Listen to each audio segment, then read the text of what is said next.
하나님 아버지 감사합니다. 지난 3, 4년간 우리 창세기를 1장서부터 시작하여 오늘 마지막 50장 이르기까지 우리 주 하나님께서 이 성경 공부의 시간, 이 말씀의 시간을 인도하시고 이끄시고 주장하셨고 축복하신 줄로 저희들은 믿습니다. 때로는 사람의 한계가 있어 다 깨닫지 못하는 말을 전했다 할지라도 우리 주님께서 우리의 마음을 주장하여 주셔서 알아들을 수 있도록 정리해 주시고 영접할 것 영접하게 하시고 물리칠 것 물리치게 하신 줄로 또한 믿습니다. 성도들의 마음에 성령을 보내주셨기에 그 성령으로 교회들의 날마다 듣게 하시는 줄로 또한 믿습니다. 오늘도 저희들에게 주시는 마지막 50장의 말씀을 통해서 그 은혜 하나님을 다시 만나는 귀한 시간 되게 해 주옵소서. 예수님의 이름으로 기도하옵나이다. 아멘. 자, 창세기 50장 1절부터 26절인데 한 절씩 해나가면서 말씀 한번 나눠보도록 하겠습니다. 자, 창세기 50장은 창세기 이제 마지막 장인데요. 이제 1장부터 시작돼서 베레시트라는 말로 시작해서 이제 50장까지 온 건데, 자 50장 1절을 보니까 요셉이 그의 아버지 얼굴에 굽으려 울며 입맞추며 그 수종드는 의원에게 명하여 아버지의 몸을 향으로 처리하게 하매 의원이 이스라엘에게 그대로 하되 40일이 걸렸으니 향으로 처리하는 데는 이 날수가 걸림이요 애굽의 사람들은 70일 동안 그를 위하여 곡하였더라. 자, 이렇게 되어져. 이건 야곱의 죽음입니다. 그래서 창세기 지금 50장에는 야곱의 죽음이 먼저 시작돼요. 그게 1절부터 14절까지 깁니다. 자, 1번 야곱의 죽음이에요. 1절부터 14절까지 이렇게 있고요. 자, 두 번째로는 15절을 보시면은 아버지가 이제 죽고 장사 지내게 되겠죠. 장사를 다 지내고 오면 항상 여러분 그 좀 가족들도 보면 아버지 어머니 장례 지러 오면 집에 와서 싸우잖아. 이렇게 돼. 재산 놓고 뭐 그런 거 많이 보셨죠? 드라마에서만. 자, 여러분 집에서는 아닐 거고. 그래서 이들도 와가지고 어떤 근심과 염려가 있네요. 재산 갖고 근심 염려하는 집들도 있지만 그냥 또 큰아들부터 시작해서 또 그냥 막내까지 도 나눠 가지려고 유언을 제대로 안 해줘가지고 말이야. 이런 경우도 있는데 이 집에도 문제가 있었어요. 근데 여러분 잘 아시다시피 어떤 문제? 옛날 것이 생각나는 거예요. 이 형제들이 요셉을 어떻게 하려고 했습니까? 죽이려고 했잖아요. 근데 이 아버지가 살아있을 동안에는 아버지가 다 아버지 그늘 아래서 자기들이 어려움을 당하지 않고 죽임 당하지 아니하고 잘 온 것 같은데 아버지가 돌아가시고 나니까 이거 버뜩 겁에 질리고 두려움에 빠져 그 염려 가운데 빠지는 이야기가 15절부터 해서 21절까지입니다. 이건 뭐겠어요? 근데 이 두려움에 빠져 있는 이들을 갖다가 어떻게 합니까? 그 두려움에서 건져내 버리죠. 그래서 요셉이 그들에게 찾아가서 요셉과 형제들이 깊은 화해가 이루어져요. 두 번째는 형제들의 난이 아니라 형제들의 화해, 화목, 뭐 이런 일이 벌어집니다. 이게 15절부터 21절까지고요. 세 번째는 그 화해를 이룬 자 요셉의 죽음에 대한 이야기가 22절부터 요셉이 그의 아버지 가족과 함께 애굽에 거주하며 110세를 살았어요. 그리고 에브라임의 자손 3대를 모았으며 아들 에브라임이 3대까지 본 겁니다. 그러니까 본인 1대, 2대, 3대 그러니까 장수한 거죠. 증손까지 다 본 거예요. 증손이냐 후손이냐. 3대를 모았으며 므낫세의 아들 마길의 아들들도 요셉의 스라에서 양육되었더라. 그러니까 에브라임 므낫세 다 축복을 받죠. 그러니까 본인이 이렇게 살아가는 것을 다 보았어요.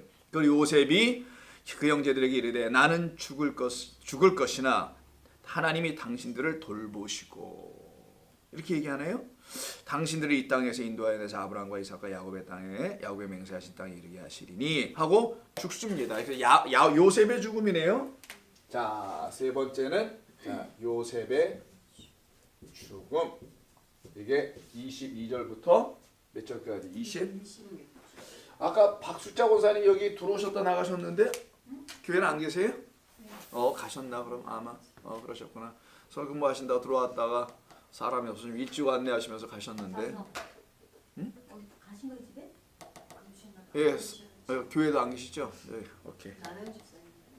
알았습니다. 자, 그럼 보시죠. 50장은 이렇게 세 개의 구조로 있어요. 야곱의 죽음, 아버지의 죽음, 이스라엘의 이름을 새롭게 받은 그 사람의 죽음과 형제들의 두려움이 해결되는 화해와 그리고 요셉의 죽음으로 되어 있습니다. 그럼 이 구조를 가만히 보시면은 이걸 가지고 한번 우리가 생각을 해보고 질문해 볼 필요가 있습니다. 자, 마지막 끝에를 한번 좀 볼게요. 25절 요셉이 또 이스라엘 자손에게 맹세시켜 이르기를 좀 아까 형제들인데 이제 자손이라고 바뀌네요. 뭔가 좀 더 확장돼 보이죠. 자, 하나님이 반드시 당신들을 돌보시리니 당신들은 여기서 내 해골을 메고 올라가겠다 하라 하였더라. 그러니까 자기가 여기서 죽지만 내 해골은 메고 가라. 왜? 24절에 맹세하신 땅에 이르게 한다니까 여기서 끝이 아니라는 거잖아요. 그래서 결국 여기는 나갈 것이다. 이 애굽을 출애굽하게 될 것이라는 약속을 이들은 믿고 있었잖아요. 그래서 그때 나갈 때 나를 두고 가지 말고 내 뼈를 추려서 해골을 가지고 가라 라고 하면서 26절에 창세기 이렇게 끝납니다. 누구의 죽음으로? 요셉의 죽음으로 다 끝나요. 요셉이 110세의 죽음에 그들이 그의 몸에 향제를 넣고 애굽에서 뭐 했더라? 애굽에서 익관하였더라라고 끝납니다. 여기서 뭐가 빠졌어요? 요셉의 이 장례와 그 아버지 야곱의 장사에서 차이점은? 아버지 야곱의 그 장례는 다 보지 않았지만 어디로 넣어달라요? 지난주에 막벨라 굴에 넣어달라고 계속 했잖아요. 그럼 그거는 뭡니까? 결국 막벨라 굴로 가거든요. 이들이 그 장례를 그냥 길게 늘었으면서 애굽 땅에서 가나안 땅까지 올라간단 말이에요. 며칠 길을 해가지고 어마어마한 인력과 장비와 돈을 들여가면서. 그리고 거기 막벨라 굴 세겜 땅에 가서 장사를 지내요. 그러면 야곱은 무덤에 들어가잖아요. 근데 그 무덤은 애굽에 있는 게 아니라 약속의 그 땅에 있는 그 무덤에 들어간단 말이에요. 근데 요셉은 어떻게 해요? 무덤에 들어가지 않고 입관만 해요. 입관. 여러분 입관만 해놓은 집이 어디 있어요? 처음엔 입관했다가 이틀 뒤든 3일장을 해가지고 다음날이다 하관을 해야지. 땅에 묻든지 여기 방식으로 굴에 넣든지 뭐 어떤 방식으로 사람들이 사는 그 자리에서 벗어나 있어야 되는데 입관만 해놓은 거예요. 입관만. 뭐가 아직 안 이루어진 거예요? 장사가 아직 안 이루어졌어요. 이게 지금 요셉의 죽음과 야곱의 죽음의 1차적인 차이점이라고 볼 수 있습니다. 그러면은 창세기 끝은 요셉이 지금 죽는 건데 요셉이 그것도 애굽에서 죽고 입관하는 것으로만 왜 끝난 것일까? 그렇게 하게 된 이유가 뭘까? 왜 매장을 하지 않았을까? 이 질문에 여러분이 답을 갖든 못 갖든 한번 가져보는 거죠. 두 번째, 야곱의 죽음과 요셉의 죽음에는 어떤 차이가 있는가? 우리가 눈으로 볼 때 어떤 차이가 좀 있습니다. 더 구체적으로 보겠습니다만은 이 두 죽음에는 어떤 관계는 또 있는 건가? 무슨 관계가 있나? 자, 그리고 이 두 죽음 사이에 왜 형제들 사이에 화해라는 게 끼어 있는 건가? 이런 등등 이 구조를 통해서 우리가 좀 가져볼 수 있는 어떤 몇 가지 질문이 있을 수 있습니다.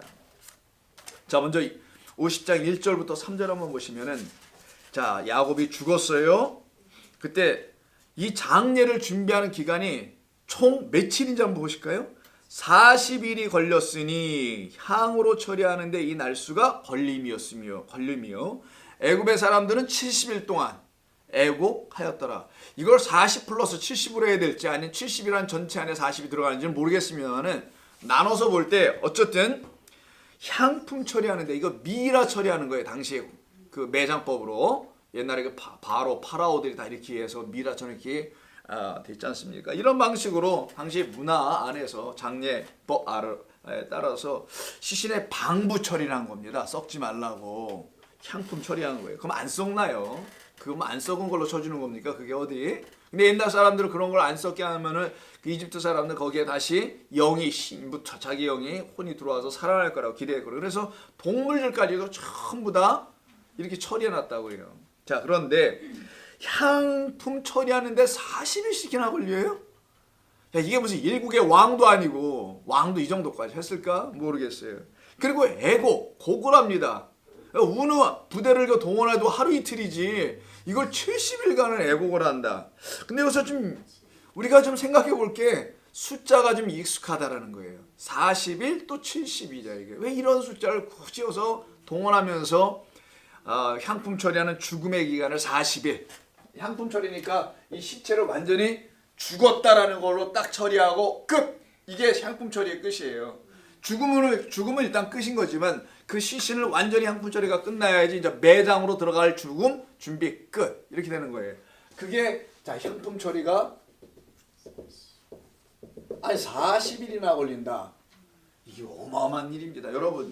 여러분에게 이런 일이 없기를 바랍니다. 아니 무슨 40일 동안 화장도 아니고 얼굴에 이렇게 화장해 주는 것도 한두가 있지. 40일 동안.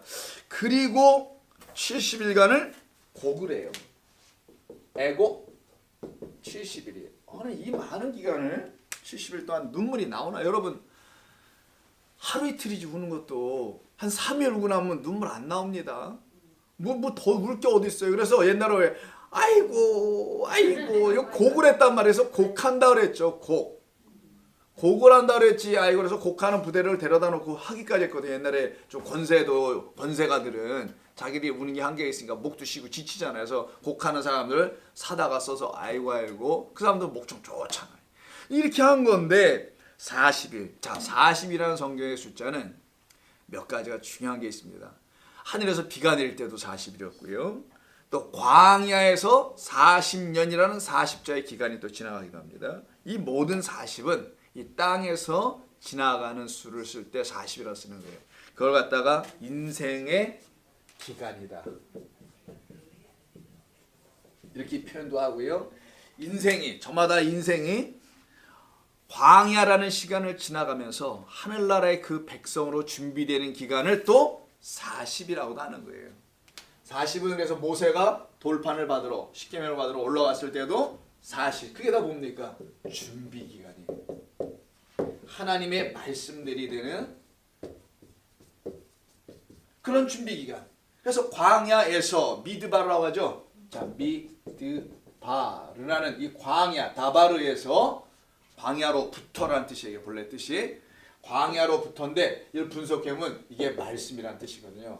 말씀이 있는 곳에서 그게 광야라는 거예요. 광야는 그냥 돌멩이가 있는 그런 뜻이 아니에요. 광야는 말씀이 있는 곳. 그래서 40은 전부 다 말씀을 받으러도 40일간 필요했고 예수님께서 40일간 주야로 금식하다가 뭐 마귀에게 시험을 당했다 그러는데 예수님이 하려서 시험 당하시겠어요? 설마?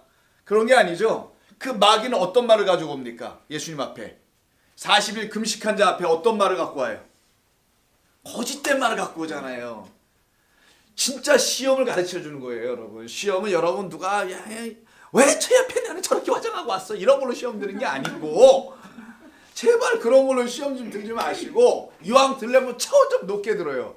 마귀의 시험을 잘 보라고 예수님 앞에. 예수님 금식했습니다. 40일 동안 산에 가서 아무것도 먹지 않은 그 누구처럼 모세처럼 똑같이 그런 모습을 보여주는 거예요. 성경의 어떤 이야기를 동일하게 설명해 주려고. 그 동일한 것은 진리예요. 진리는 안 바뀌어요.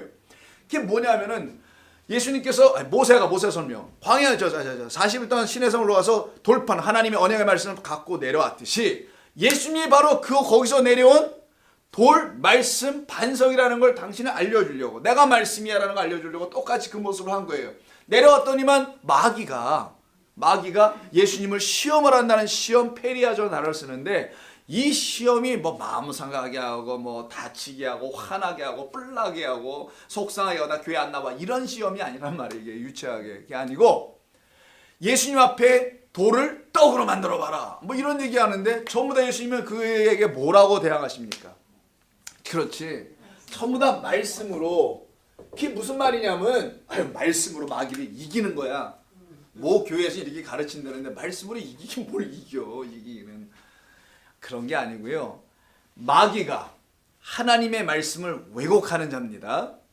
하나님의 말씀을 바꾸고 뒤틀고 왜곡하여 거짓된 말과 양식으로 사람들에게 먹이는 자를 마귀라고 하는 거예요. 거짓된 양식을 그냥 주워 먹어버리면 그게 시험이에요. 그게 시험의 목적은 뭡니까? 실족이에요. 실족. 무슨 교회 안 나면 다른 교회 가요. 그들도 괜찮아. 다른 교회로 갈 테니까 그런 시험은. 이거는 아예 실족이에요. 여기에서 하나님의 말씀을 통하여 그 내 안에 있는 거짓된 잘못되게 들었던 말씀들이 깨끗하게 씻겨 내려가지 않으면 어느 교회에서도 마찬가지입니다. 그가 바로 마귀의 시험을 여전히 당하고 있는 거란 말이에요. 거기에 대하여 예수님께서 말씀으로 그걸 물리쳤다가 아니고 참된 진리의 말씀으로 오셔서 그 말씀으로 바꾸어 놓는 게 예수님의 그 일이란 말이에요. 그때도 며칠? 그게 또 40일. 그러니까 인생이 하나님의 말씀을 만나 그 하늘의 진리의 말씀으로 만들어져 가고 바뀌어지는 기간을 갖다가 40이라는 거예요. 그래서 40일 동안 향품으로 처리돼요. 향품으로 처리한다는 건 당시 사람들이 죽지 않고 영원히 산다는 걸 생각하는 거잖아요. 그래서 그런 개념들이 이 안에 들어가 있는 겁니다. 근데 이게 기간이 너무 길어. 아니 야곱이 다리 쩔뚝쩔뚝 걸어와 다니는 그런 사람이 그냥 유목민입니다. 대단한 인물이 아니에요. 그리고 기근 맞아가지고요. 거지처럼 이 애굽 땅에 내려왔는데 참 다행히도 그의 아들이 총리가 돼서 이렇게 좀 살아가고 있었던 사람에 불과했지 뭐 이렇게 대단한 사람이 아니었는데 여기서 향품 처리하는 거 보니까 어딘가 좀 달라 보여요. 자, 이렇게 40일을 의미하게 되고요. 10절에 보니까 10절이 아니라 그 3절에 3절 보니까 또 애곡하는 기간이 70일합니다. 70일. 근데 요셉이 7절에 보니까 자기 아버지를 장사로 올라가니 바로의 모든 신랑 함께 애굽 땅의 모든 원로와 함께 뭐 어마어마하게 데려갑니다. 그냥 바로의 신하들을 잔뜩 데리고 올라가요. 요셉이 온 집과 형제들을 다 함께 데려가요. 고센 땅에 다 남기고 전부 다 병거를 데리고 막 어마어마하게 올라간 게 9절 쭉 나오죠. 그때 10절에서 그들이 요단강 건너편 아닷 타작마당에 이르러 거기서 크게 울고 애통하여 요셉의 아버지를 위해 거기서 또 며칠? 여기서 또 7일이야. 익숙한 숫자들만 계속 반복해서 완전한 애곡이라는 의미를 표현해주는 7을 갖다가 설명합니다. 그래서 7일간 완전히 애곡하고 이때 11절에서 그 땅 거민 가나안 백성들이 아닷 마당에 애통을 보고 이르되 이는 애굽 사람의 큰 애통이라 하였으므로 그 땅 이름을 아벨 미스라임이라 하였으니 곧 요단강 건너편이더라. 요단강을 넘기 바로 직전 그 건너편에서 이런 일이 지금 일어나는 겁니다. 이때 아벨 미스라임이라는데 미츠라임이다. 원래 발음은 미츠라임이 애굽이라는 뜻이에요. 미츠라임은 그래서 여러분 성경에 애굽이라고 번역되어 있는 그런 모든 이집트라고 번역되어 있는 것은 전부 다 이 단어 히브리어 미츠라임을 쓰게 되어 있어요. 근데 그 미츠라임 앞에다 아벨 이게 애통의 애굽이라는 뜻이에요. 애통의 애굽 이런 뜻입니다. 애통하는 애굽. 그래서 나중에 이 애굽이 애통합니까 안 합니까? 나중에 출애굽기에 가면 10가지 재앙을 만날 때 이들이 애통애고 울음소리가 나온단 말이에요. 장자들이 죽어나감이 있단 말이에요. 그리고 10가지 재앙을 통해 조금 더 애통을 경험하게 되는 그 애통의 땅. 그 애통의 땅에서 넘어간 거예요. 어디로? 요단강 건너편으로. 그래서 출애굽은 반드시 이 2가지 사건을 전제로 하는 겁니다. 먼저 홍해를 건너게 하고 나중에 요단강을 완전히 건너가게 하는 것. 이 2가지 사건이 있음을 이제 우리에게 출애굽에서 또 가르쳐주게 돼 있어요. 자, 그런데 이게 기간이 아까 70일이라고 했죠. 70일 동안 대단합니다. 70은 뭐 70장로도 있고 70내 파송도 있고 뭐 여러 가지가 있는데 7자가 들어간 건 일단 완전함을 일단 표현하는 거거든요. 그래서 애통의 기간이 완전하다는 것을 눈물과 애곡 뭐 이런 것이 가득 다 담겨 있는 것이죠. 그래서 옛날에 모세가 이런 말을 합니다. 연수가 70이라 강건하여도 뭐 이런 표현이 있어요. 뭐 그런 의미에서도 좀 있는데 자 47장 그 앞에 가서 한번 볼게요.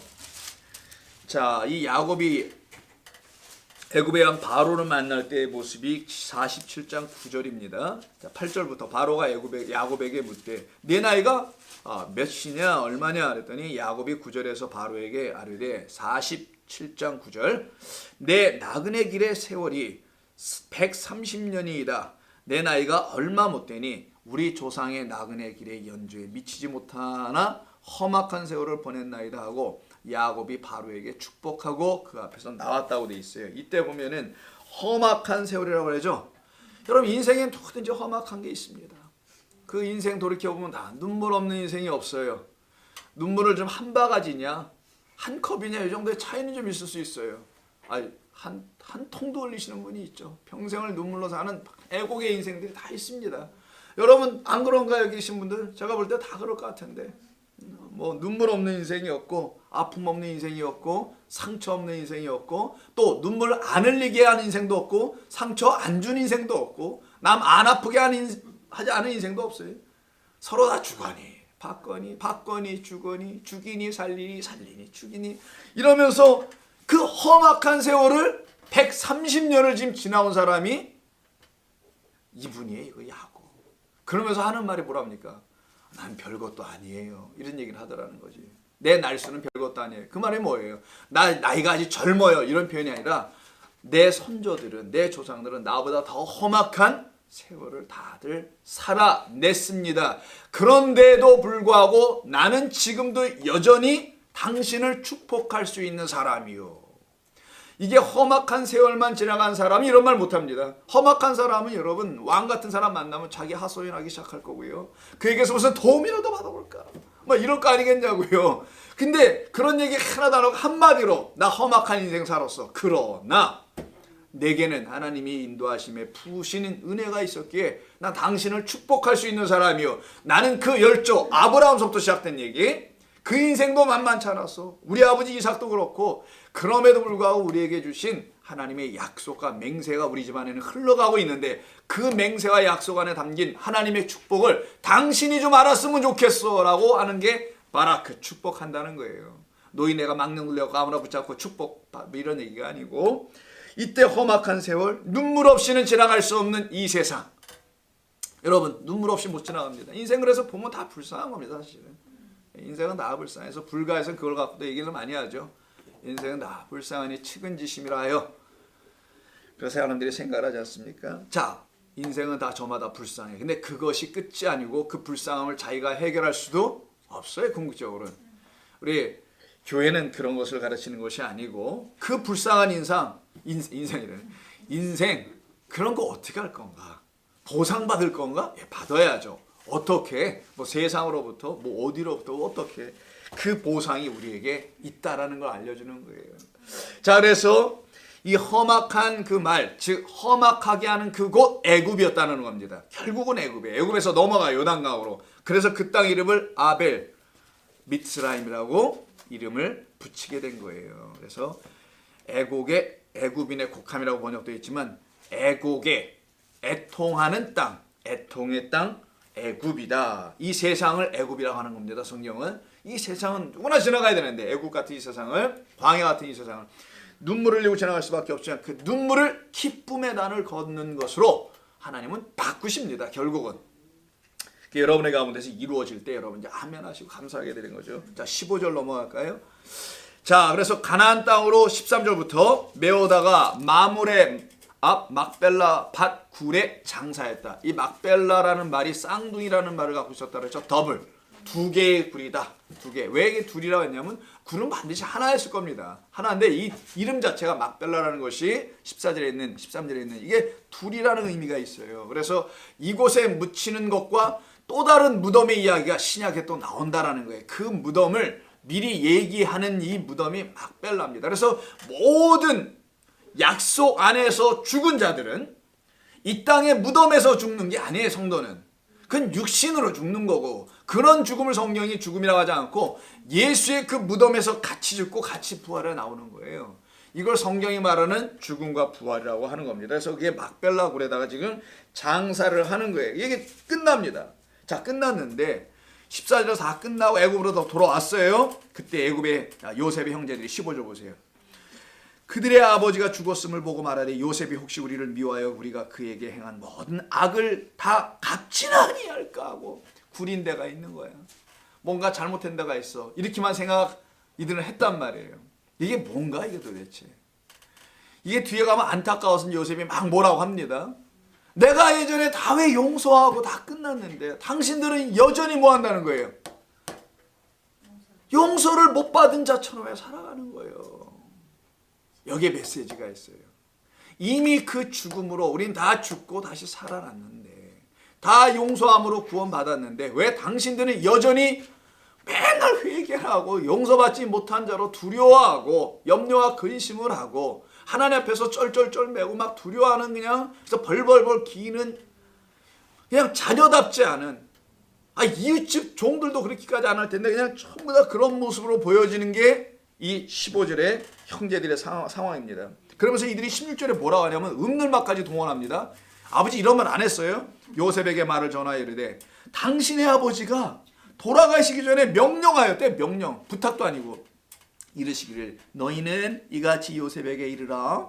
내 형들이 내게 악을 행하였을지라도 이제 바라건대 그들의 허물과 죄를 용서하라 하셨나니. 이렇게 이런 일을 내가 성경을 뒤져 읽어봐도요 아버지가 이런 얘기를 한 적이 없었어요. 이들이 얼마나 겁에 질렸으면은 없는 말을 만들어낸 데다가 명령이라고까지 붙여서 아버지가 유언했다고 이 구라를 치고 있어요. 이 구라쟁이들. 급하면 뭐라도 못 안 잡겠어요만은 이거 있지도 않은데 이들이 스스로 만들어요. 이게 지금 다 보세요. 이게 은혜를 못 받는 백성들의 모습이거든요. 이걸 그리는 겁니다. 이게 지금 용서가 뭔지를 모르는. 자, 그들의 허물과 죄와 허물로 죽은 너희들을 그가 살리셨도다가 에베소서 2장 1절이거든요. 그 일을 이룬 그 일이 요셉을 통하여 다 이루어진 거잖아요. 잠깐 여기 손가락 놓고 45장. 한번 이건 정말 읽어봐야 되는 거. 또다시 오늘 한 번만 더 요 장세기 끝나기 전에 이 형제들이 요셉이 자기 동생인 줄 뒤늦게 깨닫고는 참 청천벽력 같은 상황에 빠졌을 때 우린 다 죽었구나 라고 생각할 그때 요셉이 45장 4절 형들에게 이르되 내게로 가까이 오소서. 그들이 가까이 가니 이르되 나는 당신들이하고 요셉이니 당신들이 애굽의 판자라. 다 기겁할 일입니다. 당신들이 나를 이곳에 팔았다고 해서 근심하지 마소서. 이렇게 분명히 얘기했잖아요. 근데 여기 와서는 염려 걱정을 하고 있다니까. 아버지가 돌아간 다음에 한탄하지도 마소서. 하나님이 생명을 구원하시려고 나를 당신 놈으로다 먼저 보내신 것인데 왜 아직도 여기 오늘 50장에서 16절에서 당신들은 왜 나를 그런 하나님의 인도하심으로 보내진 자, 먼저 보내진 자, 그래서 그리스도를 표현해내고 있는 건데 왜 아직도 믿지 못하는 거예요? 그러니까 이 형제들은 그 말을 못 알아들으니 말을 만들어낼 수밖에 없어요. 살려고. 자, 너희는 이같이 하라 하면서 아버지가 용서하라 했다. 당신의 아버지의 하나님의 종들이 17절에 우리 죄를 이제 용서하소서 하며 요셉이 그들에게 하는 말을 들을 때 뭐 했더라? 그래서 울었더라. 이게 진짜 회복이에요. 사실 이걸 탄식이라고 하는 겁니다. 성령은. 이게 성령의 말할 수 없는 탄식이에요. 안타까운 거예요. 이게 바로. 하나님의 은혜는 우리를 살리는 은혜지 우리를 죽이는 게 아니란 말이에요. 그래서 요한계시록과 같은 말씀을 심판의 메시지를 들으면 성도에게는 재앙으로 안 들리고 구원의 복음으로 들리게 돼 있어요. 근데 미안하지만 성도가 아닌 사람들은 반드시 그게 공포 호러 영화로 들려지게 돼서 반드시 두려움을 갖게 합니다. 그래서 요한계시록을 우리가 공부하게 된다면은 그 말씀을 들을 때 이거 두려운 말씀, 여기서 내가 구원받고 해결돼야 되는데 라고 하시면 그분들은 정말 들어와셔야 돼요. 거기 성경 공부에. 아직도 하나님의 말씀 요한계시록 같은 그런 말씀을 무슨 미래에 일어날 무슨 핵전쟁? 뭐요? 그런 유사무리한 그런 걸 가지고 이해하고 있다면 그들이 바로 재앙받은 백성이에요. 자, 그래서 이들이 지금 그런 모습을 갖고 있어요. 요셉이 진짜 웁니다. 여기서. 너무너무 안타까운 거예요. 자기 마음을 몰라줘도 이렇게 몰라줘. 하나님의 마음을 몰라도 이렇게 몰라. 아버지의 마음을 몰라도 이렇게 또 몰라. 아버지가 이런 유언을 언제 해요? 아버지 이런 유언 안 했거든요. 유언 안 했지만 아버지의 마음은 이미 있었죠. 이들을 다 살려내기 위한. 그래서 축복 저주라는 게 있었지 않습니까? 49장에서. 자, 두려워하는 형제들. 이 모습이 참으로 안타까웠습니다. 그때 18절 그의 형들이 또 친히 와서 요셉의 앞에 엎드려 이르되 우리는 당신의 뭐래요? 이제는 뭐 별짓 다 합니다. 살아나려고. 우리를 죽이지나 말고 종으로라도 써주시오. 우리를 종의 자녀에서 하나님의 자녀로 바꾸시는 게 하나님인데 이게 좀 더 종이 되겠다. 거꾸로 가는 게 계속 거꾸로 이게 지금 이들이. 은혜를 모르면 자기들이 열심히 한다는 그게 열심히 사는 게 아니고 은혜를 몰라서 거꾸로 하나님의 뜻에 반하는 일을 계속 자기들의 헌신과 충성과 열심과 겸손, 겸양, 양선 이런 걸 가지고 덤비기 시작하는 거예요. 이게 지금 그런 모습을 그려내죠. 그런 모습으로 우리가 종이 되겠다. 나는 너희를 종이라고 부르고 싶지도 않은데 너희는 왜 나를 자꾸만 종이 나의 종이 되겠다고 자꾸만 그러는 거야. 이런 표현이죠. 그때 19절 요셉이 그들에게 이르되 두려워하지 마소서 내가 하나님을 대신하리까. 이런 말이 나오네요. 내가 하나님을 대신하리까. 너무너무 안타까워서 울어요. 안타까운 눈물입니다. 형들이 뭔가 자신을 오해하고 있었던 거죠. 내가 무슨 그들을 해하거나 죽일 줄 알았던 거예요. 이 말은 예수님께서 참 몇 번 우시는 게 나와요. 성경에. 나사로의 죽음에서 비통이 우십니다. 사람 하나 죽어간 걸 가지고 막 울어대고 난리를 치고 늦게 왔다고 나중에는 또 뭐라고 한마디씩 던지고 그때 예수님이 울어요. 또 우는 걸 가지고 예수님도 인간적으로 참 사람의 죽음을 놓고 우셨다 뭐 이렇게 하는 분도 있는데, 그러면 매일 우셔야지. 그러면 죽는 사람 숨을 깔려 있는데 그런 게 아니란 말이에요. 예수님의 죽음에서 예수님의 울음 같은 거. 비통이라는 것은 그 요한복음 11장 33절 이하에 나오는 그 나사렛 죽음 속에서 예수님이 비통히 울으셨다라는 그런 말은, 유대인들은 죽은 자 그 나사로를 위하여 우는 그들의 모습에 비통했던 거예요. 죽은 나사로에 대해서 비통해. 내 친구가 죽었어. 참 저가 고생만 하다 죽었네. 참 아프다. 이래서 우신 게 아니라 그 죽은 인생을 바라보고 울고 있는 진짜 죽은 자들, 유대인들을 놓고 비통해 하신 거예요. 죽은 자들은 죽은 자들로 장사하는 말이 그런 말인데, 정작 죽은 자가 누구인지 모르는 그들을 향하여 비통해 하셨던 겁니다. 요셉이 마찬가지예요. 정말 은혜 받은 것을 모르는 이들, 용서받은 것이 뭔지를 모르는 이들을 향하여 비통해 했던 것을 말해요. 이때 요셉도 함께 울었죠. 용서했는데 불구하고 우는 겁니다. 이게 지금. 그래서 19절 보니까요, 내가 하나님을 대신하리까죠. 이게 테하트라고 하는데, 테하트 요 말을 쓰거든요. 근데 이 말이 대신하리까, 내가 하나님 대신하리까, 내가 대신할 수 있는 사람입니까? 이런 표현이잖아요. 누구를 대신, 내가 목사님을 대신하면 강단에 쓸 수 있습니까? 뭐 이런 표현처럼. 이런 표현인데, 이게 원래 대신이라는 말보다 뭐뭐 아래에 있다라는 뜻이에요. 아래에 있다. 누구누구 아래에, 통치의 권한의 위임, 그런 거에 아래에 있다. Under the control of something, 뭐 somebody. 이런 뜻이거든요. 뭐뭐 아래에 있다는 뜻이에요. 이런 말입니다. 나는 하나님 아래에 있지 않습니까? 내가 하나님입니까? 이런 얘기인 거예요. 내가 누구를 심판합니까? 나는 이 땅을 심판하는 것이 아니요 구원하려 왔다. 우리 주님 말씀이잖아요. 내가 뭐 하나님 대신에 심판하러 왔나? 너희들, 당신들이, 이 세상의 종교가 하는 하나님들은 심판, 내가 뭘 잘못하면 곧바로 그냥 심판이, 그 명령을 지켜내지 못하여 심판을 받는 것으로 알고 있는 그런 하나님으로 알고 있는데, 하나님, 나는 그런 하나님 아래에 있는 자가 아니요. 그런 의미입니다. 이게 내가 하나님 아래에 있지 않습니까? 나는 하나님의 섭리 아래에 있지 않습니까? 이런 표현입니다. 나는 그 섭리 아래에 있었기 때문에 그런 꿈도 꾼 거고, 내가 원치 않는데 그런 꿈을 꾸는 거고, 내가 그 꿈 꾼 거 당신한테 얘기했던 당신들을 해하려고 죽이려고 구덩이에 던졌고, 팔았고, 감옥에 들어갔고, 이런 모든 게 다 어디 아래에 있었다? 하나님의 섭리 아래에 있었다. 그 섭리를 알았기 때문에 당신들을 내가 용서한 게 아니라 사실은 하나님이 다 용서하신다는 것을 내가 깨달아한 거지. 인간적으로 말하면 내가 당신을 용서 못해. 이 말이 맞는 거죠. 인간적으로만 다 원수지간이지 무슨 용서가 이루어지겠냐. 단칼에 그냥 베버리는 거지. 끝나는 거죠, 그거는. 근데 하나님 아래에 있지 않습니까? 테하트, 뭐뭐 아래에 있지 않습니까? 내가 무슨 하나님처럼 통치하는 자입니까? 하나님의 섭리 아래에 있지 않습니까? 우리의 신앙생활의 가장 중요한 것 중에 하나가 이 50장에서 많이 가르쳐 줍니다. 우리가 정말 하나님의 그 섭리 아래에 있다면 여러분, 두려울 것도 살 수 없어요. 그렇게 뭐 아프고 시리고 이럴 거 없어요. 물론 인간적으로 삶에서 고통스럽고 아플 때 아프고 시리지 어떻게 안 아프겠습니까? 그럼에도 불구하고 하나님의 섭리가 무엇인지를 아는 성도들은 그 아픔에만 잠기지 않고 곧 일어납니다. 일어나게 돼 있어요. 일어나게 돼 있습니다. 하나님이 살아계시기 때문에 일어납니다. 그래서 내가 하나님의 섭리 아래에서 사는 사람들의 모습을 20절, 21절이 뭐라고 하냐. 이게 진짜 하나님의 섭리 아래에 있는 사람들의 모습이에요.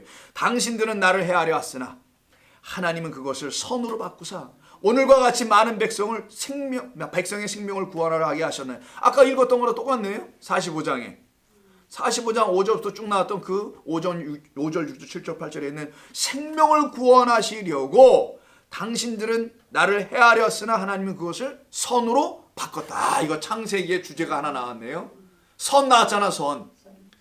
태초에 하나님께 천지창조에 뭐 첫째 날 보기에 좋았더라. 이 좋았더라가 선이란 단어랑 똑같은 토부예요. 일단 보기에 좋았더라. 그래서 이 토부가 아가서에서는 아름다운 나의 여인이요. 그때 아름다운 그 아가서에 있는 그 솔로몬이 썼다는 그 애인에 대한 이야기. 그 애인은 그 솔로몬이라는 평강의 왕이에요. 솔로몬은 말 뜻이 솔로몬의 샬롬, 그 다윗의 아들 샬롬, 평강의 왕이니까. 평강의 왕? 어디서 많이 들어봤네? 누가복음에 나오는 하늘에서 평화의 땅에서는 기뻐함을 입는 모든 자들에게 평화로다라는 그 평화의 왕으로 이 땅에 오신 그 아들. 그래서 다윗의 아들 이렇게 얘기하는 거예요.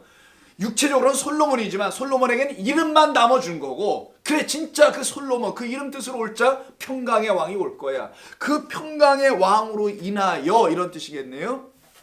그로 인하여 생명을 얻게 되는 거네. 그게 바로 아름다움이라는 겁니다. 그래서 그 평강의 왕 예수 그리스도의 아내 된 자들, 우리를 놓고 아가서에서 연애 편지처럼 내 살갗이 우윳빛 같고 뭐 차마 제가 입으로 표현할 수 없는 수많은 그 야한 이야기가 뭐 쫙 나와요. 거기 이 오래돼 보이는 이런 성경을 읽으면 감이 안 오니까 여러분 성경 인터넷 뒤져보면 쉬운 말 성경 같은 게 있어요. 아니면 현대인의 번역 이런 걸 읽으면 좀 무슨 삼류 소설 읽는 것 같이 그대의 젖가슴은 뭐 풍만하며 뭐 이런 게 막 나옵니다. 다 이게 뭐냐면 사랑하는 자기의 아내들, 애인, 여인을 그려내는 거예요. 이게 뭘 얘기하는 거냐 성경에서 그리스도가 우리의 신랑이 우리를 그렇게 사랑하는 연인으로 삼는 이야기를 아가서에서 그려내는 것 뿐입니다. 무슨 연애 이상한 얘기가 아니고.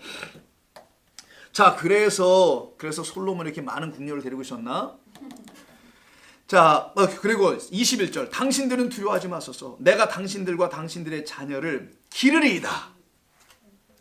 그들을 간곡한 말로 위로하였더라. 이렇게 되어 있어요. 자, 간곡한 말로 위로하자면, 자, 당신들은 나를 20절부터 해하려 했다 하죠. 이 해가 아니고 선이 나오면 또 뭐도 나와야 돼요. 악도 나와야지. 요게 해하려가 아니라 악의 라라는 단어예요. 라. 이렇게 쓰나 라를? 나도 정확히 기억이 안 나네. 라라고 해. 라. 한국말로는 라. 이게 맞네. 이게 맞네. 라라고 합니다. 라. 자, 해하려가 아니라 당신들이 나를 해하려고 하는 그 악을 하나님께서 선으로 바꾸셨습니다. 선과 악이네. 그들에게 있는 그 악을 하나님은 선한 것으로 바꾸셨다는 얘기네요. 20절에서 생명을 구원하기 위하여, 정확한 번역은 살려내기 위하여라는 말이에요. 당신들 그런 악을 가지고 죽을 수밖에 없는 당신들을 살려내기 위하여 하나님께서 이런 일을 다 섭리 가운데 행하신 것을 모르니 두려운 것이요. 하나님의 섭리를 알면 두렵지 않아져요. 성도는 이 세상 얼마나 두려운 일이 많습니까? 사실 따지고 보면은 가슴 저리고 놀라고 얼마나 많아요. 자녀들을 통해서 여러분 인생 속에서 얼마나 많습니까? 가슴 저리고 순간순간 놀란 가슴으로 살아가죠. 정말 인생이. 근데 그 섭리를 알면은 두렵지 않아집니다. 사실 맞아요. 바뀌게 됩니다. 죽어도 뭐 하나님 안에서, 살아도 하나님 안에서, 뭐가 어떻게 돼도 다 그의 은혜 섭리 안에 있는 건데, 뭐 내가 뛴다고 해서 될 것도 아니요, 뭐 내가 운다고 해서 될 것도 아니요. 어찌할 거야 이거. 그러나 하나님 그 모든 것을 선한 것으로 바꾸시면서 협력하여 선을 이룬다. 하나님은 모든 것들을 우리 주변에 다 배치해 놓으시고 그 모든 것들을 다 합력하게 하셔서 선을 이루시는 하나님이십니다. 이 하나님을 여러분 인생 가운데 만나라는 거예요. 매일매일 그냥 보여주는 겁니다. 악한 것도 보여주고 선한 것도 보여주면서 하나님 여러분을 인도해 나가시는 거예요. 왜냐하면 살려내기 위해서, 그게 바로 생명을 구원한다는 말에 담겨있네요. 그래서 21절에서 간곡한 말로 그들을 위로해요. 얼마나 말을 안 들었으면 간곡하게까지 할까, 이거 못 알아들으면 말이에요. 그래서 이때 간곡한 말이라고 되어 있는데 이게 원래는 마음으로 말하답니다. 라이브가 들어가 있는데 그냥 간곡이라 이게 번역 의역으로 했어요. 마음을 다하여. 우리가 어떤 사람들에게 자기의 어떤 진심을 얘기할 때는 간곡하게 얘기하잖아요. 좀 알아달라고. 근데 그거 들어보면 또 거짓말이야. 이게 간곡하게 얘기하잖아요. 부탁을 할 때 특별히 간곡하게 하죠. 예, 부탁을 할 때 꼭 그런 것 같아요. 자기가 할 때는 간곡하게 안 하는데 남에게 뭘 요구할 때는 굉장히 간곡하게 우리가 하는 습관이 좀 있는데, 이게 간곡한 말이 아니라 사실은 마음이에요. 마음으로 말하다. 그렇게 번역하려니까 좀 이상했나 보죠. 마음은 그 중심을 가지고 말하다, 뭐 이런 뜻이겠죠. 이때 22절 이하에 이렇게 말해놓은 다음에 그리고 그들을 그 두려움에서 벗어나게 해줍니다. 그리고선 요셉이 떠나는 이야기가 22절 이하 26절까지.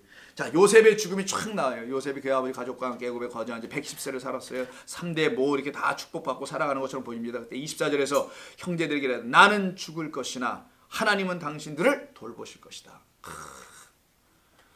내가 떠나도 너희가 두려워하지 말라. 누가 하신 말씀 비슷하지 않아요? 우리 주님이 요한복음에서 하잖아요.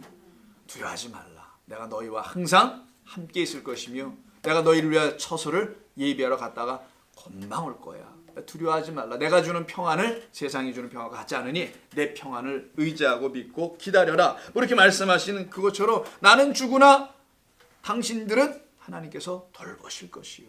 당신들을 이 땅에서 인도해내는 게 진짜 돌봄이라는 거예요. 여기서 그냥 사는 게 아니고 계속 이 애굽이라는 세상에서 인도하여 낼 것이 진짜 돌봄이네. 알고 보니까 우리의 돌봄이라는 기준은 우리 인간의 돌봄의 기준은 뭐 채워주고 돌봐주고 정말 말 그대로 케어해주는 건데 하나님의 돌보심은 이 땅에서 본향으로 데리고 나가는 거예요.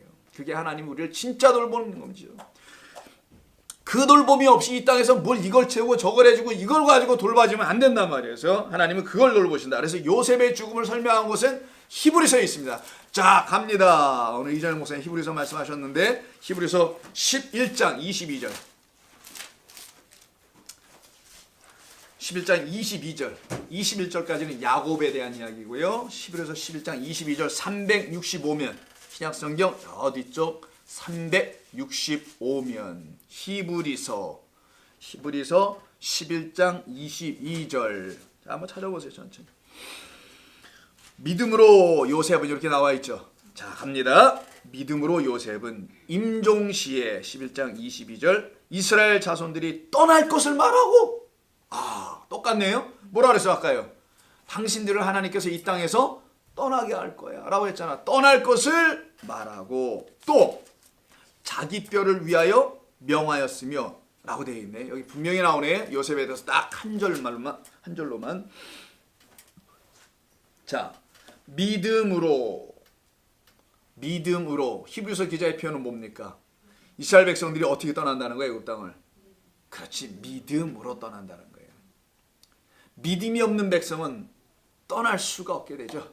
믿음으로 요셉은 임종시에 이스라엘 자손이 떠날 것을 말하고 이미 믿음으로 그들의 떠남을 약속 가운데서 보고 있는 거죠. 믿음은 보는 겁니다. 그래서 믿음은 이루어지지 않은 것을 다 보고 있는 거예요. 벌써. 이게 진짜 믿음이에요. 나는 죽으나 당신들은 떠날 것을 보겠다는 거예요. 400년 뒤에 반드시 떠납니다. 떠나는 거에 대해서 믿음으로 그걸 미리 내다보는 거예요. 믿음으로 성도는 죽으나 부활한 거지. 이게 믿음의 진짜 백성이에요. 그래서 그들은 죽지 않고 영원히 사는 겁니다. 그래서 죽은 것처럼 티내고 안 살아요. 죽은 것 같고 죽음을 위협받는 것 같으나 산자로 살아나게 돼 있어요. 믿음의 백성들은. 자, 이렇게 지금 살아갑니다. 그 이야기가 이렇게 쫙 나오는 거예요. 자, 바로 이게 그리고 나서 뭐라고 합니까? 뼈를 들고 애굽 땅을 떠나는 것을 또 이것도 믿음이라고 하는 거예요. 뼈를 애굽 땅에 묻지 않고 해골이에요. 그 땅에서 떠나는 거, 들고 나가는 것도 믿음만이 해결해 주는 거예요. 그래서 요셉의 죽음에는 땅에 묻지 않고 관에만 넣고 그걸 들고 나가도록 되어 있어요. 그것을 통하여 믿음을 가르치는 거예요. 지금요. 믿음을. 자, 25절 내 해골을, 자 다시 본문 가셔서 내 해골을 메고 올라가겠다 약속하라 이렇게 얘기하잖아. 맹세하라고. 요셉의 죽음과 함께 묶여서 죽고 이 애굽을 떠나 가나안 막벨라 그 땅에 묻혀야 함. 그 세겜 땅에 가서 나중에 묻혀요. 묻혀야 할 이유를 뭐로 표현한 거냐? 마지막 25절에서 내 뼈를 메고 가라는 거예요. 메고. 들러 메고. 요셉의 죽음과 연합하라는 거예요. 애굽을 떠날 때는 어떻게 떠나는 거냐? 어떤 한 존재의 죽음, 그 뼈와 연합을 하는 거예요. 뭔가 메시지를 주는 겁니다. 창세기 50장 마지막 피날레예요. 창세기는 전체 성경의 서론입니다. 창세기 1장 1절이 모든 성경의 서론이고 50장까지 창세기 전체가 나머지 65권에 대한 서론이기도 한 거예요. 그래서 창세기를 잘 알면 전체가 다 보여지는 거거든요. 그래서 50장 끝에서 누군가의 죽음을 언급하는 거라서 야곱의 죽음과는 아까 어떻게 했어요? 다르다고 그랬죠. 야곱의 죽음은 뭐 곡두하고 세상적인 모든 것 다 들어가는 것 같아 보여. 이게 인생을 설명하는 거예요. 우리라는 야곱들, 아직 환도뼈가 부러지지 않은 상태로 걸어가고 있는 야곱들이 이렇게 환도뼈가 부러지는 그 죽음을 먼저 당하고, 그리고 하나님 부르실 때 그 죽음 앞에 들어갈 40일간의 그 향품 처리와 70일간의 애곡을 우리는 다 받고 이 세상을 떠나는 건데, 어떻게 떠나는 거냐? 요셉의 죽음으로 떠나는 거예요. 마지막에는 야곱의 죽음으로 우리가 야곱과 함께 죽고, 그걸 예수라고 하는 겁니다. 요셉의 죽음을 통하여 그리스도와 함께 묶여서 이 땅 애굽을 완전히 떠나는 거. 그래서 이스라엘 백성들에게 하나님은 당신들을 애굽에서 떠나게 할 거예요. 이 세상에 묻히지 않고 하나님의 나라에서 다 부활할 겁니다. 살아날 거라는 거 얘기하는 거예요, 이게. 그래서 당신들은 내 뼈를 짊어지고 가라. 연합하는 겁니다. 그리스도의 죽음과 함께 죽임바 되는 것, 장사 지내야 되는 것. 이게 사도 바울이 이런 성경을 읽으면서 깨달은 겁니다. 영적으로. 자, 그래서 내 해골은 메고 올라가겠다라는 그런 얘기가 있었던 거예요. 마태복음 8장 34절 한번 볼까요? 마태복음 8장 34절. 좀 시간이 좀 1시간이면 다 끝낼 거니까 8장 34절. 8장, 예. 마태복음 8장 34절에 마가복음이냐? 잠깐만, 마가복음.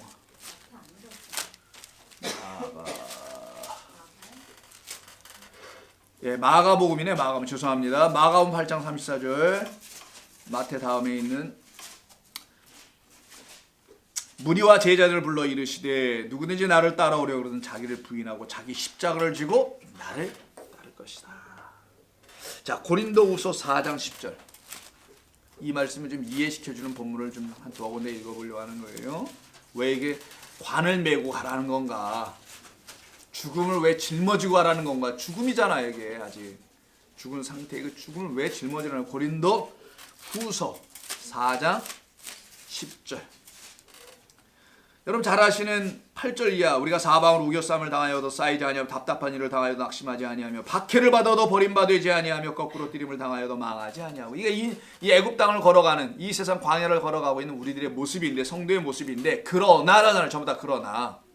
우리가 항상 이렇게 할 수 있는 것은 예수의 죽음을 몸에 짊어짐 때문이고, 그 짊어졌다는 이유는 예수의 생명을 짊어진 거죠. 그래서 예수의 생명이 또한 우리의 몸에 나타내게 하려 함이라. 우리 살아있는 자가 항상 예수를 위하여 죽음에 넘겨짐은 예수의 생명이 또한 우리 죽을 육체에 나타나게 하려 함이라. 자, 사도 바울의 깨달음이거든요. 예수의 죽음이 도대체 뭐냐?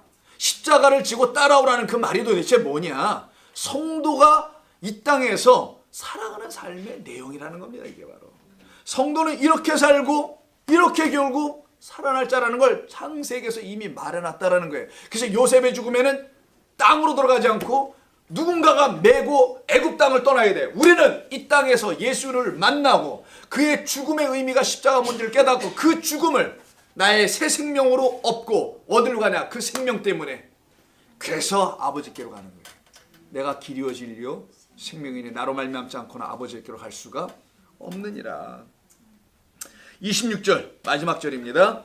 자, 야곱의 죽음에는 40일간의 그 향품 처리와 70일간의 애굽이 애통함이 있었지 않습니까? 근데 요셉의 죽음에는 애곡했다는 말이 있어요, 없어요? 이게 특징이에요. 이게 차이입니다. 아니, 이게 상식적으로 이해가 안 돼요. 아니, 저 요셉이 누굽니까? 애굽 땅에서는 총리니 뭐 제2인자 이런 사람인데, 아니 이 사람이 죽었는데 왜 이렇게 조용해? 왜 이렇게 조용할 수 있냐고요? 이때 뭐 권력을 다 잃었나? 뭔 말이야? 왜 이렇게 조용하냐고요? 왜 요셉의 죽음에는 애곡했다는 말이 없는 건가? 총리였음에도 불구하고 그에게는 그런 게 전혀 없네요. 그래서 어떤 자의 죽음을 그리는 겁니다. 잠깐만, 우리 주 예수 그리스도의 죽음을 이 요셉을 통해서 가르치려고 비교시키는 거예요 지금요. 그리고 요셉은 어디로 가냐? 여호수아 24장. 어디서 묻히는지, 메고 나가라는데 어디로 가는지 한번 여호수아를 볼까요?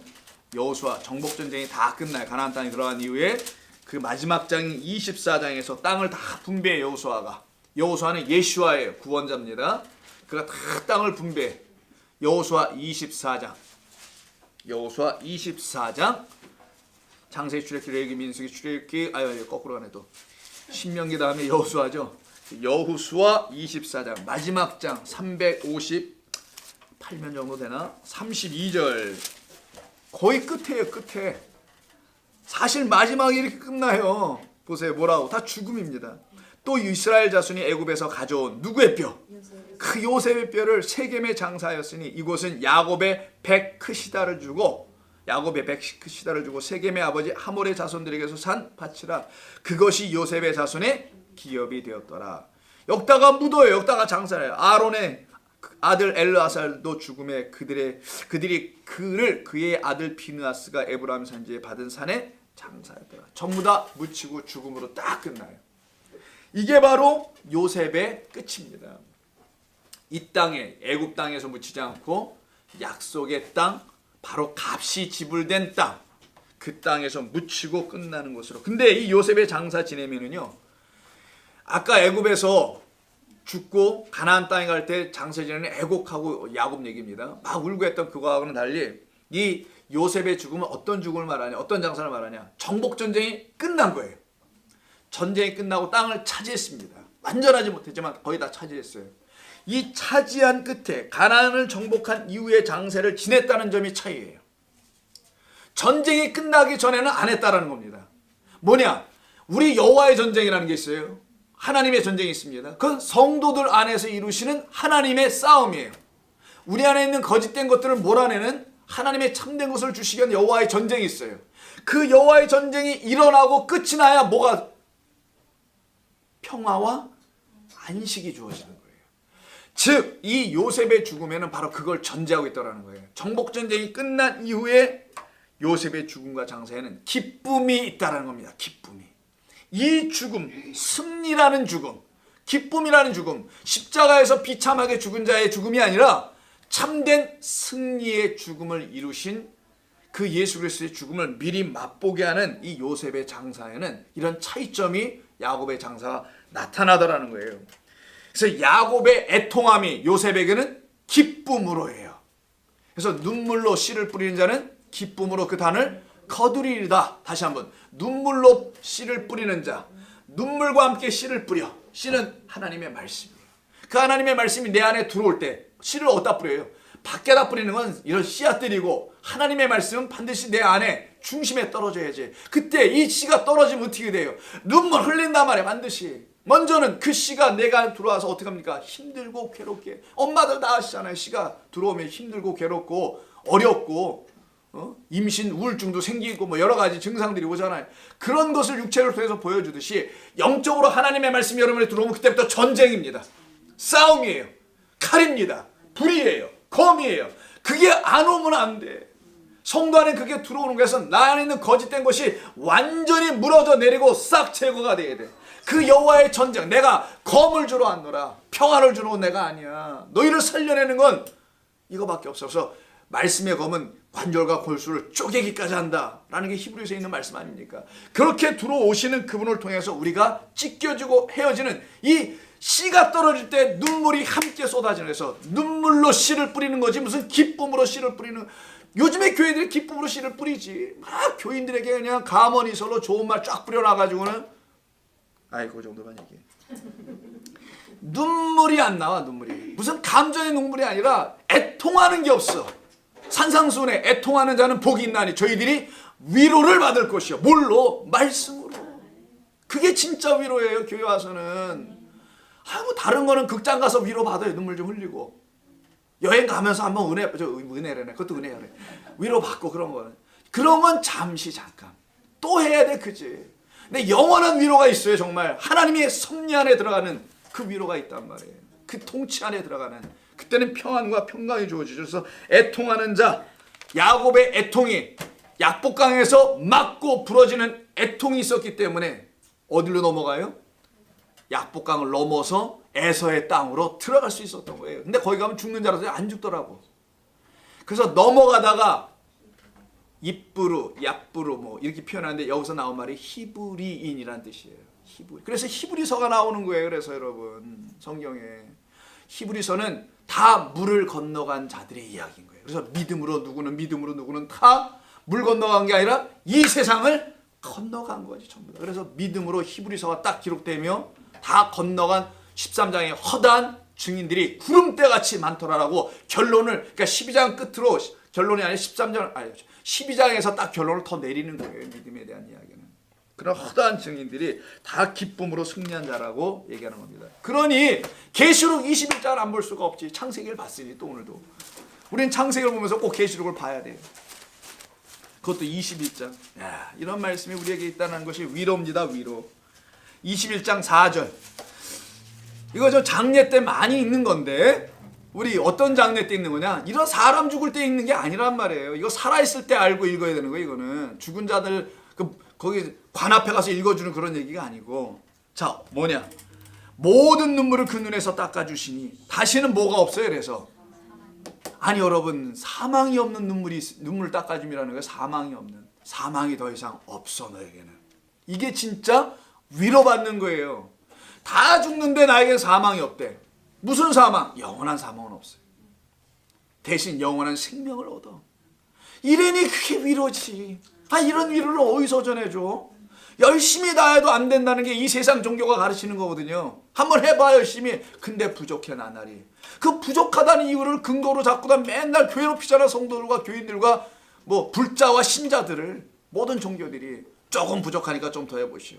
아직도 믿음이 연약하니까 기도를 더, 기도발 한번 세워보시오. 기도원이라도 한번 당겨오시오. 금식이라도 해보시오. 맨날 이런 걸로 후려치고 회개하라고 하고 달달달 볶아놓고 날마다 부족하게만 만들어놔 이 개들이. 정말이에요. 정말 부족하게 만들어갖고 거기에 전부 다 목매게 해놓고 거기에 겁에 질려 만들어놓고 나쁜 새끼들. 보세요. 이런 눈물이라면 모든 눈물을 그 눈에서 닦아주세요. 여기 인생이라는 거 다 들어가 있죠. 아픔이 있지. 애곡이 있지. 그걸 통해서 진짜 사망을 보게 한단 말이에요. 하나님 우리에게. 야, 그것만이 아니야. 눈물을 흘릴 리가. 진짜는 너의 영원한 죽음도 있음을 내가 봐야 해. 내가 그거 보고, 내가 그걸 보고 눈물을 흘릴 때 내가 그 눈물 닦아주려고 하는 거야. 괜찮다. 너 내가 살려냈으니까. 애통하는 것이나 곡하는 것이나, 애통하는 자에게는 복이 있나니가 나오는 거예요. 곡하는 것이나, 얼마나 곡해. 70일 미치겠어. 70일 동안에 아픈 것이 다시는 있지 아니하려니 처음 것들이 다 지나갔으면 첫 하늘이 없어졌다라는 거예요. 내가 첫 하늘이 뭐냐? 이 눈으로 보는 모든 것들이 다 사라졌다는 걸 첫 하늘이라고 하는 거예요. 처음 것들. 아, 이 세상 그대로 있지. 근데 그게 더 이상 내가 예전에 봤던 걸로는 더 이상 안 보이게 된다는 게 첫 것들이 내게선 다 지나갔어.